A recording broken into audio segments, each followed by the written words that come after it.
Après les jeux vidéo et leurs DLC, c'est au tour du cinéma de proposer ses propres DLC, avec les versions longues de vos films détestés. Et c'est au tour de Suicide Squad d'avoir sa propre version longue. T'en as marre de payer 13 € pour voir un film raccourci? Eh ben, achète le Blu-ray à 25 € pour voir le vrai film. Alors, qu'attendez-vous?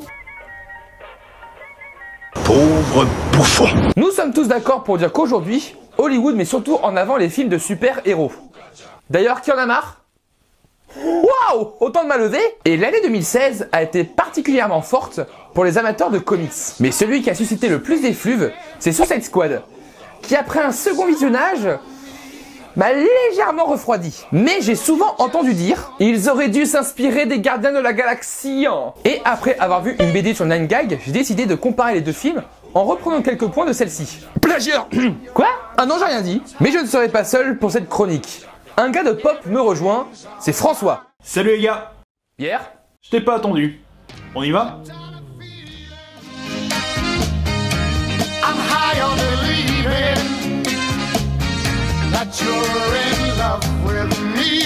Comparons aujourd'hui Suicide Squad et les Gardiens de la Galaxie. Deux sociétés de comics veulent dominer le marché des super-héros au cinéma aujourd'hui et sont un petit peu rivales. Chacun veut marquer sa pierre à l'édifice, parfois avec succès et parfois... c'est mitigé. Mais Marvel et DC ont des visions contraires et ces deux films transposent cela parfaitement. Et je préfère DC Comics. Voilà, je te pose ça là, et t'en fais ce que tu veux. Les Gardiens de la Galaxie fut un succès commercial et critique, entre son univers déjanté pleinement assumé et ses personnages charismatiques et loufoques. Suicide Squad fut l'un des pionniers du début du DC Universe. Succès commercial, mais... il s'est complètement fait anéantir, démolir, détruire, massacrer par la critique et oh sa mère que c'était violent. Il y a eu beaucoup d'attentes autour du lancement du DCU, surtout après Nolan. Bonsoir. Accompagné d'une campagne publicitaire monstrueuse et surtout mensongère, les deux films ont divisé, surtout Suicide Squad qui a été très attendu. Et vu leur potentiel, on peut ressentir une certaine déception. Mais maintenant, passons à l'analyse. C'est le premier contact avec ces deux groupes, avec une origin story peu ordinaire. Les deux films montrent comment les personnages se réunissent. Ils le font de manière peu conventionnelle pour essayer de se distinguer. Avec les Gardiens, le groupe se rassemble par hasard, puis par intérêt. Tout est lié à un objet, que plusieurs personnages veulent récupérer. Ils réalisent l'ampleur de cette trouvaille et décident de se rassembler pour stopper le méchant, car ce sont les seuls qui le peuvent. Une histoire entraînante dont les ressorts scénaristiques évoluent logiquement au fil de la narration. On suit son cours efficacement avec une écriture cohérente et plaisante. Suicide Squad s'apparente plus à un film de guerre, où les squads est réunis de force. Et effectivement, là c'est l'argument. Vous sauvez le monde ou je vous explose la tête! Mais c'est pas idiot car ce sont des méchants et les réunir sur la contrainte est l'une des meilleures façons possibles pour faire avancer le récit. Le problème, c'est que plus le film avance, plus la narration perd en cohérence et se plonge dans des histoires et des dialogues inutiles, qui viennent tout complexifier pour rien. Surtout que le principe du film n'est même pas respecté. Amanda Waller les réunit pour sauver le monde. Mais quand celui-ci part en couille, leur mission c'est de sauver Amanda Waller. Ça remet en cause tout le film. Beaucoup d'incohérences et des moments supposés dramatiques vont à l'encontre de l'histoire. La profondeur du récit est disparate par rapport à la forme. Car oui, le background est très important. Chaque lieu possède une identité visuelle, des décors magnifiques et des couleurs qui frappent. Tout est fait pour nous donner envie de voyager. Mais c'est dès le début que le film nous prend par surprise. Commencer avec la mort de la mère du héros et mettre le logo Marvel après cette scène montre son unicité par rapport au MCU. À la fois pour commencer le film in medias res et sans casser le rythme de la narration, ça joue sur sa distinction identitaire. Ce flashback pose les bases et a une putain d'importance. Ouais, mais ils font pareil dans Suicide Squad, je te rappelle. Oui, mais les premières scènes ne servent à rien et sont complètement à chier. Il a l'air vachement objectif ton pote, Bah il a pas forcément tort, Malgré un certain travail sur la couleur par moment, le film ne se démarque pas par sa réalisation plutôt sombre et sa retranscription de son univers. Ces flashbacks ne servent pas à l'histoire et ne seraient que pour peaufiner ou plutôt incommander les personnages. Pas cette scène! Non, pas cette scène! Malgré un caméo sympa de Batman et un complètement inutile de Flash, il n'arrive pas à parfaire une intrigue qui se simplifie et sans réel enjeu. Après, il est vrai que les Gardiens auraient pu complexifier la partie politique avec Ronan et Xandar, mais ça suffit pour comprendre. L'histoire de Suicide Squad avait du potentiel, mais son récit reste bordélique. Tout comme ses personnages. C'est là où il y a eu le plus d'attentes, et surtout là où la com a le plus misé. Car tout le monde voulait voir Joker et Harley Quinn. Première apparition du plus célèbre couple des comics, qui déchaîne les passions avec une relation abusive mais complétive. On a une première version avec les Batman de 93. Tout le monde s'attendait à revoir ça. Et finalement, je peux le dire, je t'en prie, c'était nul à chier. Enfin, pas complètement. Suicide Squad devait présenter beaucoup de personnages en même temps. Leur présentation individuelle... Qui ressemble quand même un petit peu à des featurettes YouTube. Ouais, mais ça claque au moins, arrête de faire ton rabat-joie. Cool au demeurant, reste longue et casse le rythme. J'aime beaucoup le style visuel, mais chez les gardiens, la présentation se fait en une scène, à la fois iconique et bien marrante, tout en étant justifiée par l'histoire et dans la mouvance du récit. Ça, c'est efficace. Sur les personnages en eux-mêmes, Suicide Squad est complètement aléatoire. Deadshot et Diablo sont les deux vraiment travaillés et intéressants. Captain Boomerang et Killer Croc sont des ressorts comiques plutôt plaisants. Mais après, il y a tout le reste. Déjà, tous les personnages possèdent des dialogues très mal écrits, qui les ridiculisent ou n'ont aucune finalité. Un exemple avec la scène du bar, où leur monologue sur les méchants n'est en fait pas du tout un monologue analytique sur les méchants, très mal agencé à mes yeux. Et les personnages féminins, c'est le foutoir. Harley Quinn n'est qu'un objet sexuel, ultra sexualisé et ridiculisé. Katana n'est complexifié que grâce à un autre personnage, et Amanda Waller est une grosse salope. Mais dans un sens, ça respecte le personnage. Et l'Enchantress.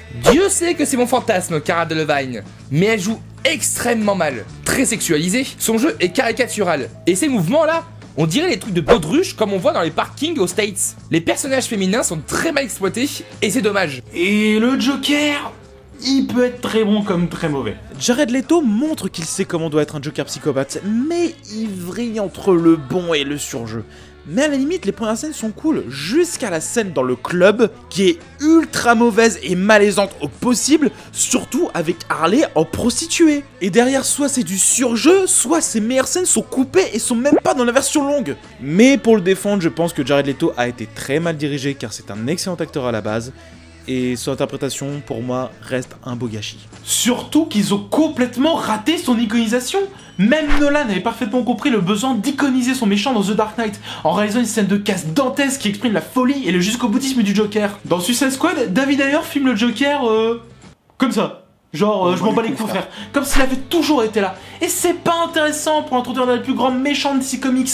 Bordel, même le premier trailer faisait mieux le taf. Pour les Gardiens de la Galaxie, là, y a pas photo. Tous les personnages sont intéressants. Chacun possède sa propre personnalité, ses objectifs et une psychologie profonde. À l'instar de Suicide Squad, où ils sont trop individualisés. Ce ne sont pas des faire-valoir. Coucou Slipknot. Mais ils sont vraiment centraux et chacun possède son importance. Et c'est justement ça qui les rend attachants. Car malgré leur différence, ils arrivent à se rapprocher et à se lier. Et là, pareil, les personnages féminins sont très intéressants et ne sont pas cantonnés à une love story. Ouais, mais au-delà de tout ça, l'ambiance de Suicide Squad, elle est cool avec les musiques et tout le...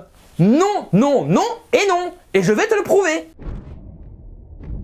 On fait justement la comparaison grâce à ce point, l'emploi de musique culte. Sauf que dans les Gardiens, c'est justifié par l'histoire. Jouant entre l'intra et extra-diégétique, la musique est en relation qu'avec Quill. Pas de musique cool sans lui, car elles lui font rappeler ses origines et la relation qu'il avait avec sa mère. C'est ultra profond, et surtout le mixage sonore est très bien maîtrisé. Suicide Squad, c'est... Ouais non, c'est trop sérieux, faut que tu mettes des musiques cool pour que ce soit plus fun. Ok. Les musiques sont mises aléatoirement et ne sont pas en raccord avec le rythme du montage. Oui, elles sont bien, mais elles n'ont rien à faire là. Si ça avait été bien mixé, d'accord. Sauf que là, non. C'est très bien pour un thriller, mais pas pour un film entier. D'ailleurs, le film aurait dû se cantonner à un court-métrage. Non, c'est méchant. Mais on sent que les musiques ont été rajoutées au dernier moment, juste parce qu'il fallait adoucir le propos du film, et surtout ne pas le rendre trop sérieux. C'est d'ailleurs le dernier point de l'analyse. C'est à mes yeux ici que la comparaison est importante, car c'est l'ambiance, à la fois graphique, narrative, que dégagent les films qui va être décisif. On a d'un côté les Gardiens de la Galaxie, dirigés d'une main de maître où le film ne se prend pas au sérieux. Tout est sujet à la dédramatisation. L'humour est efficace, bien maîtrisé, et sort des sentiers battus, après une pléthore de films Marvel qui vrillent toujours entre sérieux et humour. Là, ça y va à fond. Ça assume son délire avec des scènes dantesques,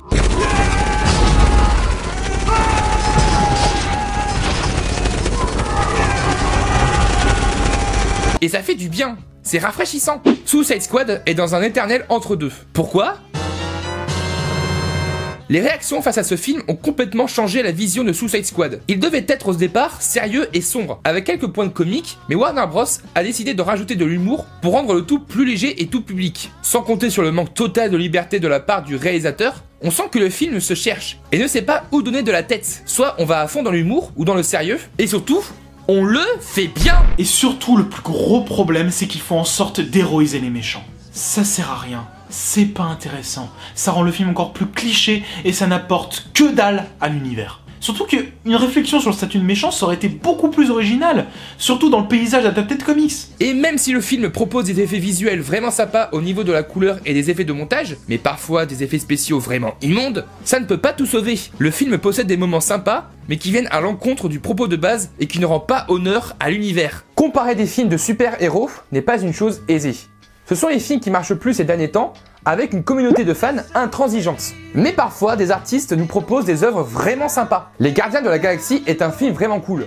L'histoire reste simple, mais reste cohérente du début à la fin, surtout avec son humour décalé et assumé qui le rend unique. Suicide Squad est un film de merde. Non mais stop, tu peux pas dire ça. Bien sûr que si, et je le répète. Non mais je vais le défoncer hein. Tu veux me défoncer? Tu veux me défoncer? Bah ok, viens chez moi, je te pète. Franchement t'es qui pour que je... Stop là.